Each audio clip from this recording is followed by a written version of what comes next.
Mesdames, Messieurs, bonsoir, bienvenue à cette grande édition d'information sur la télévision Labari. Depuis un certain temps, force est de constater une prolifération des stations d'essence dans les grands centres urbains du pays, notamment Niamey, la capitale. Une situation qui n'est pas sans conséquence pour les populations au vu de la proximité de certaines stations avec les habitations. Pour plus de détails, suivant ce reportage a signé notre stagiaire de l'IFTIC, Ramou Mamansani et Chebou Guissou. La ville de Niamey est en proie depuis un certain temps à des constructions tout azimut des stations-service. Elles sont construites tous les jours et dans tous les quartiers. Une situation qui pousse certains à poser des questions de savoir si les normes sont bien respectées. La prolifération des stations-service, notamment dans les quartiers, pourrait avoir des risques graves pour les riverains. Vraiment, c'est une préoccupation majeure. En tant que réseau des associations de consommateurs du Niger, nous, ça nous préoccupe beaucoup. Et lors de notre première rencontre avec les nouvelles autorités de la ville de Niamey, nous avons fait cas de ça. Et les habitants voient les stations pousser comme ça. Elles ne sont pas au courant de comment même les autorisations sont accordées. C'est vrai, c'est un réel danger public pour les citoyens. Une station d'essence, ce n'est pas un service qu'on peut construire n'importe comment. Une situation qui préoccupe ces défenseurs des droits des consommateurs qui lancent d'ailleurs un appel au respect de normes de construction dans les soucis de prévenir tout risque. Les propositions que nous avions soumises aux nouvelles autorités de la ville de Niamey, c'est qu'elles s'impliquent dans les attributions des autorisations pour construire une station d'essence. Donc, si les autorités sont dans le comité qui attribue l'autorisation, maintenant elles doivent s'assurer que est-ce qu'il y a vraiment la nécessité de construire une station ou pas. Et on peut même aller plus loin jusqu'à faire une étude d'impact environnemental et social dans laquelle on va interroger tous les riverains. Bien qu'elle offre de l'emploi aux jeunes, les stations-service qu'on voit partout à Niamey constituent cependant une réelle menace pour la population. Un œil regardant des autorités dans ces secteurs est impératif.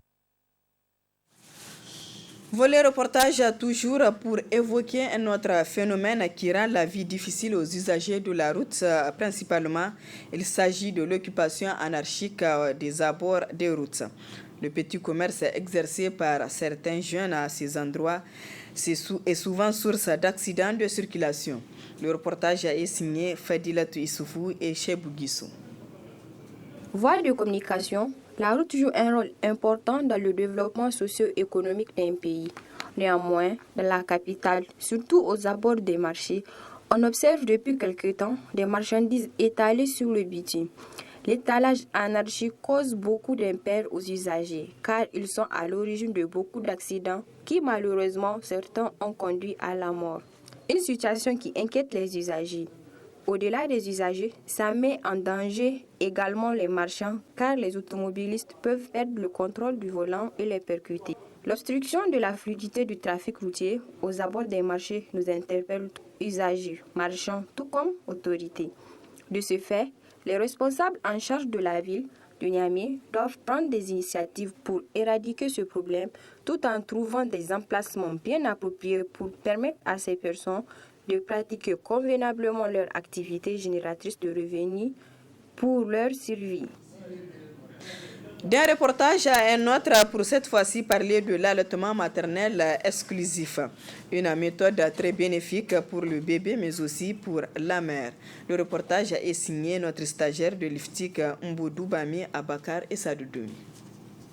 L'allaitement maternel est une pratique avantageuse et aussi bien pour les femmes et pour les enfants. C'est pourquoi il est conseillé d'allaiter exclusivement les enfants de 0 à 6 mois après leur naissance. Le lait maternel, c'est le premier aliment du bébé, tout juste après sa naissance.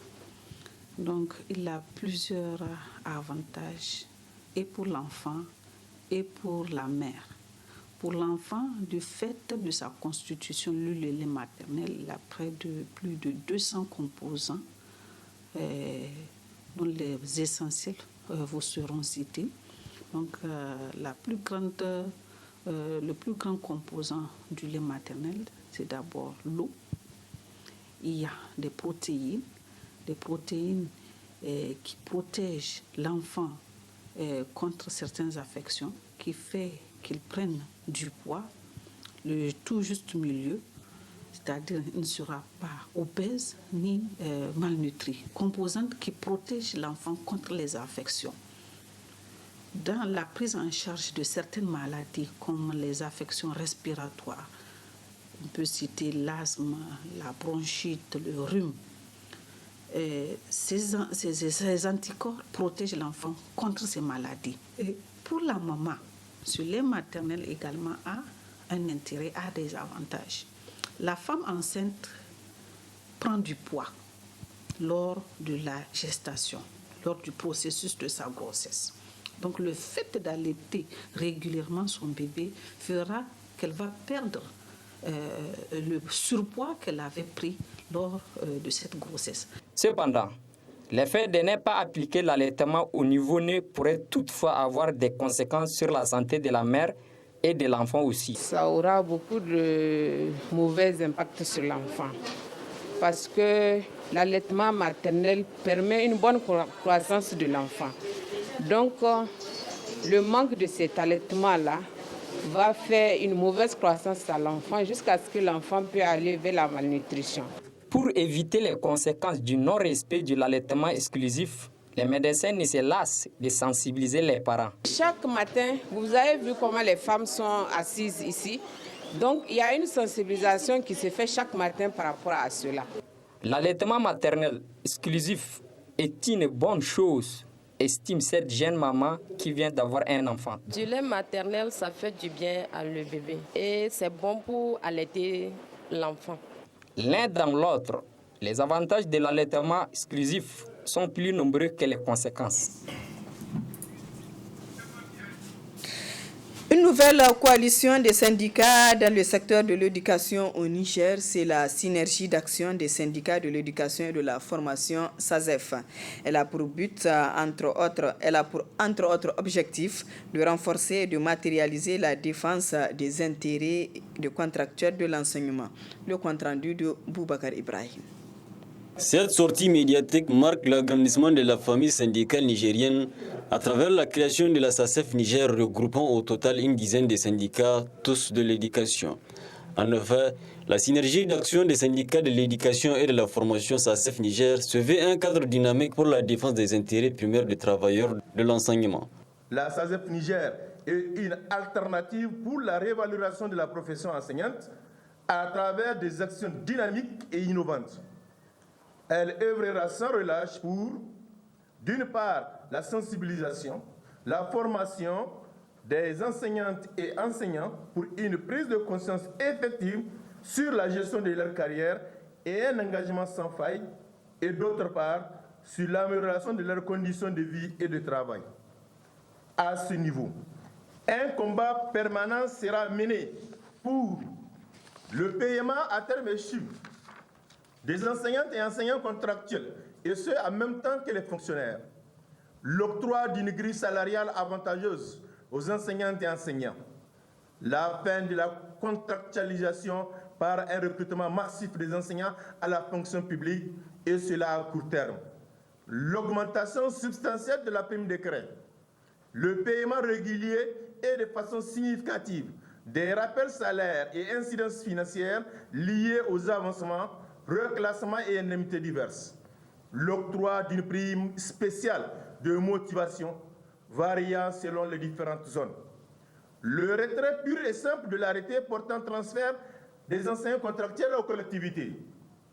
Aussi, la SASEF Niger a examiné les situations politiques et sécuritaires au Niger. À travers toujours cette déclaration, la SASEF Niger apprécie la situation politique du moment tout en déplorant la persistance des attaques terroristes. La SASEF Niger se réjouit de l'initiative des rencontres d'échange avec les partenaires sociaux, des déclarations et prises de position responsables et courageuses de son Excellence Bazoum Mohamed, président de la République du Niger, chef de l'État. La SASEF Niger l'encourage à persévérer dans la voie de l'assainissement des finances publiques, dans l'intérêt bien entendu de l'ensemble des Nigériens, et de faire de l'éducation ce cheval de bataille, comme annoncé dans ses différentes déclarations. La SASEF Niger déplore la persistance des attaques terroristes, causant d'énormes pertes en vies humaines et matérielles. Cette union syndicale qui vient renforcer la capacité des enseignants contractuels à pouvoir s'exprimer autour d'une seule structure restera ouverte à la pléthore des syndicats de l'éducation pour défendre ensemble les intérêts des enseignants. Justement, par rapport à la création de cette coalition, nous recevons sur ce plateau M. Aliou Hassan Samna, le co-coordinateur de cette synergie, la synergie d'action des syndicats de l'éducation et de la formation SASEF. M. Aliou Hassan Samna, bonsoir. Oui, bonsoir. Et merci d'avoir accepté notre invitation. C'est à moi de vous remercier. Merci aussi. Vous venez de créer une coalition qui regroupe plusieurs syndicats du secteur de l'éducation. Alors, pourquoi la création de cette coalition? Bien, merci. Et comme vous l'avez constaté, cela fait déjà un certain nombre d'années où les syndicats d'enseignants se sont retrouvés dans des mouvements de lutte avec pratiquement les mêmes préoccupations sans que les lignes ne puissent bouger. Alors, au niveau donc, de ces syndicats d'éducation, au nombre de 11, nous nous sommes dit alors que cela veut dire simplement qu'il y a un problème quelque part. Et si nous pouvons passer tout le temps en train de mener des combats et qu'à la fin, on se retrouve avec les mêmes problèmes, cela sous-entend que les syndicats d'enseignants doivent se retrouver, se regarder les yeux dans les yeux et pouvoir réfléchir pour voir comment nous devrons nous y prendre pour que nous puissions régler les problèmes des enseignants. Alors c'est pourquoi ces 11 syndicats se sont retrouvés.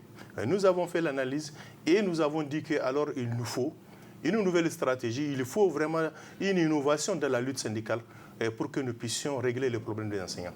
Merci, vous l'avez dit, enseignants contractuels, mais il faut préciser pas contractuels seulement, même les enseignants titulaires. Nous en avons les syndicats d'enseignants titulaires et nous sommes conscients que le problème des enseignants, c'est le problème des enseignants contractuels, c'est le problème des enseignants donc titulaires.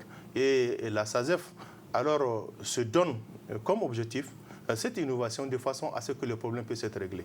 Vous voyez, il ne sert à rien de dire qu'on va en grève sans pour autant d'abord sensibiliser les enseignants. Nous avons un problème au niveau du mouvement des enseignants parce qu'aujourd'hui, quand on parle de la profession enseignante, on dit que il y a problème, il faut changer des programmes, il faut faire ceci, il faut faire cela. Non, la première chose à faire, c'est d'abord d'informer les enseignants, c'est de former les enseignants, c'est de sensibiliser d'abord les enseignants pour que chacun comprenne véritablement son travail, le travail que nous devrons faire. Pourquoi nous devrons faire le travail? Pourquoi nous devrons le faire avec conscience?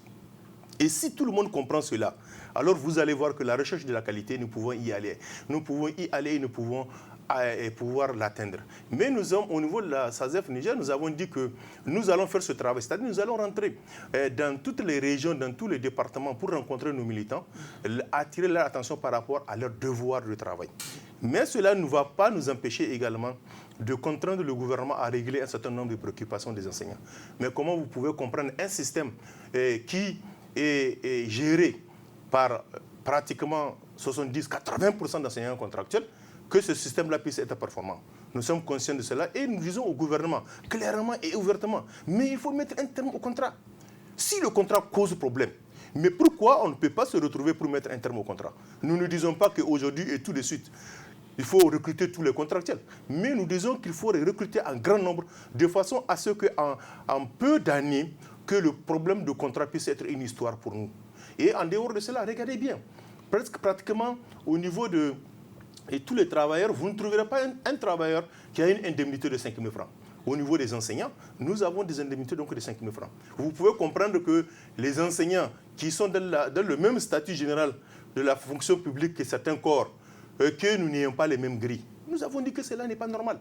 Et cela fait longtemps que nous avons posé ce problème et nous reposons le problème pour dire qu'il faut que les enseignants aient une grille salariale. Nous voulons qu'il y ait la qualité, formons-les, sensibilisons-les, alors mettons-les dans des conditions de travail meilleures. Nous sommes conscients que alors cela nous permettra donc d'aller vers la qualité. Alors, de coalition en coalition, vous pensez que la SASEF peut venir à bout de vos problèmes? Non, pas de coalition en coalition, non. Vous savez, la vie même est faite d'un certain nombre de choses. C'est tout à fait normal que l'être humain, lorsqu'il est en face d'un problème, il tente une solution. La solution ne marche pas, mais il est obligé donc de pouvoir changer pour tenter une autre stratégie de façon à ce que cela puisse nous donner la solution escomptée. Et d'ailleurs, vous nous avez bien entendu, nous l'avons dit, nous sommes à 11 syndicats, mais nous ne voulons pas être seuls. Et nous avons dit à tout le monde, écoutez, tout celui qui est d'accord avec nous, que le premier problème des enseignants, c'est d'abord les former. Justement, comment vous comptez travailler avec les autres syndicats du secteur? Mais déjà, nous l'avons commencé, puisque nous les avons lancé un appel. Nous avons dit, venez, nous allons faire le même travail. Nous allons donc lutter ensemble. Nous avons eu l'habitude de le faire et nous pensons que nous allons donc nous retrouver et nous allons mettre en avant les problèmes des enseignants. Alors, M. Aliou Hassan Samna, récemment, les examens de fin d'année ont été organisés, notamment le BPC, le BAC et même le BTS qui est en cours. Comment vous appréciez l'organisation de ces différents examens-là? Mais vous savez, nous le disons et nous continuons à le dire.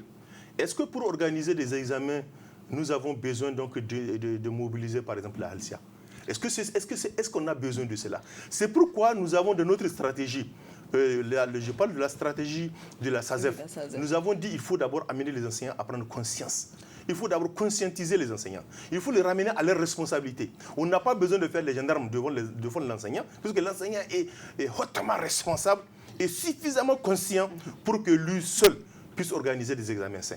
Et vous avez vu, la Halcia ne règle pas le problème. Il y a eu la Halcia, pourtant ça n'a pas empêché que des élèves tentent de tricher.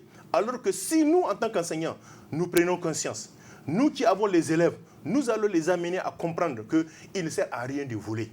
Voler, ce n'est pas intéressant. Même si c'est pour aller mettre au bac, nous estimons que cela n'est pas important. Et ça, c'est le travail de l'enseignant. Il ne s'agit pas d'amener la police, la gendarmerie, la Halcia. Personne ne peut régler le problème. Le problème, la solution, c'est les enseignants. Il faut que nous, en tant qu'enseignants, nous prenions conscience et que nous amenions les enfants à comprendre qu'ils devront être de bons citoyens, des citoyens modèles. Et un citoyen modèle, c'est un citoyen qui va s'éloigner des vols, des tricheries. D'ailleurs, c'est pourquoi dans notre déclaration, vous avez vu, nous avons encouragé le président de la République par rapport à l'assainissement des finances publiques. Nous avons dit qu'aucun pays ne peut se développer lorsque les fils de ce pays-là peuvent se permettre de mettre la main gauche et la main droite et d'ailleurs même les pieds dans les caisses de l'État et s'approprier du bien de l'État. C'est pourquoi nous avons dit que nous encourageons le président de la République. Il faut que les finances publiques puissent être assainies de façon à ce que les ressources de l'État puissent servir donc à tous les Nigériens. Alors avec l'implication de la Halcia, c'est comme si nous avons constaté que cette année, il y a eu moins de fraude. Mais qui vous l'a dit? Mais alors, dites-moi quelle année on a arrêté les élèves en dehors de cette année? Dites-moi. Depuis qu'on était élèves, jusqu'à ce que nous sommes devenus des enseignants, nous sommes en train de donner cours, nous enseignons nos élèves, nous n'avons jamais vu une année où les enfants ont créé des systèmes, où ils ont créé un système de triche, un système de vol, si ce n'est pas cette année. Vous l'avez vu? Jamais. Donc il ne faut pas dire que... Non, la Halcia ne règle pas le problème. Et puis la Halcia ne peut pas régler le problème. Nous estimons d'ailleurs que si véritablement nous voudrons y arriver, nous pensons que le gouvernement doit prêter main forte à la synergie SASEF pour que nous puissions d'abord informer nos militants, conscientiser, former des bons citoyens. Tant qu'on n'a pas de bons citoyens, et tant que les citoyens vont continuer à voir qu'il y a d'autres citoyens qui se croient au-dessus de la loi, qui vont narguer le peuple et qui vont continuer à gérer les ressources de l'État, alors nous allons avoir la gangrène à tous les niveaux. Pas seulement à l'école, mais pas seulement au lycée. Nous allons l'avoir au collège. Et nous craignons que nous puissions nous réveiller même un jour pour pouvoir l'avoir au niveau des écoles primaires. Donc c'est pourquoi nous continuons à espérer que le combat pour vraiment l'assainissement va continuer et que nous allons former des bons citoyens, des citoyens responsables. C'est en cela seulement que nous allons avoir un pays et un pays dans lequel certainement il sera bon à vivre. Alors, M. Aliou Hassan Samna, tout à l'heure vous disiez que vous allez conscientiser les enseignants. On peut dire que les enseignants ne sont pas conscients de mais écoutez, aujourd'hui, parce que nous avons eu à engager un certain nombre de luttes qui avaient échoué, dont nous avons une partie de responsabilité. Pourquoi? Parce que nous n'étions pas arrivés à montrer aux enseignants qu'en tant qu'enseignants, ils ont un devoir de solidarité. Nous n'étions pas arrivés à montrer aux enseignants qu'en tant qu'enseignants, voilà ce qu'ils devront faire. Le syndicat a un rôle. Parmi les rôles du syndicat, il ne s'agit pas simplement de sortir pour revendiquer. Nous avons le devoir de les amener à comprendre. Vous avez aujourd'hui, dans le système de l'enseignement, pas par notre faute, pas par la faute des enseignants eux-mêmes, pas la faute des syndicats, mais pas la faute de l'homme politique, nous avons aujourd'hui dans le système du n'importe quoi, il faut le dire. Alors tout ce beau monde-là qui se retrouve dans l'enseignement, souvent par des voies qui ne sont pas réglementaires. Mais comme ils sont dedans, mais il faut les amener à s'adapter, à changer, à savoir qu'ils sont dans un corps où il y a un comportement qui est imposable et, face auquel ils devront donc se plier. Donc c'est pourquoi, parce que nous l'avons dit, aujourd'hui ce n'est pas tous les enseignants. Vous voyez, quelqu'un dira souvent, j'avais suivi un débat où certains parlaient, disaient que non, il y a des enseignants qui quittent Niamey pour aller à 20-15 km pour faire cours et revenir le soir. Mais écoutez, quand l'enseignant sera conscient et que comprendra que son travail, c'est d'abord l'intégration sociale, on ne veut pas qu'il soit bon, ce transhumant, mais non, qu'il soit élément de la communauté. Alors, en ce temps-là, vous allez voir que les enseignants vont décider d'eux-mêmes de se retrouver dans le milieu dans lequel on les a affectés pour faire le travail. Mais pour cela, il faut que le gouvernement également accepte de faire un certain nombre de sacrifices. C'est de pouvoir créer des conditions meilleures pour les enseignants. Tant que les enseignants sont mal payés, alors le problème va rester. Tant que les enseignants ne sont pas formés, le problème reste là. Tant que les enseignants ne sont pas sensibilisés, informés, alors nous allons toujours faire face au même problème. Alors pour les examens du BPC et du baccalauréat, les résultats sont connus. Comment vous appréciez ces résultats-là? Mais j'ai dit que c'est scandaleux. Mais j'ai dit que c'est honteux. J'ai dit que le Niger a perdu.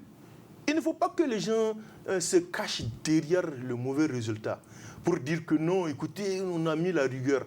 Mais est-ce qu'on est en train d'investir des grands sous pour faire échouer les fils du Niger?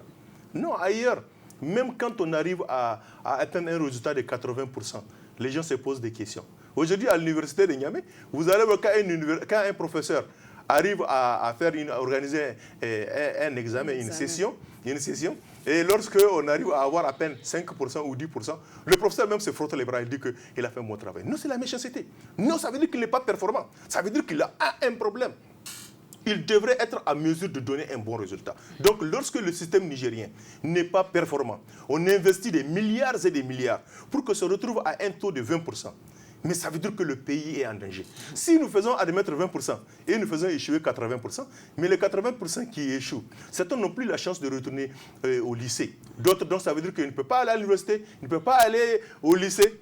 Et déjà, il ne faut pas compter sur eux pour qu'ils retournent au champ. C'est impossible. Alors quel type de citoyens nous allons avoir? Ces jeunes gens-là, ils vont faire quoi? Ils vont faire quoi?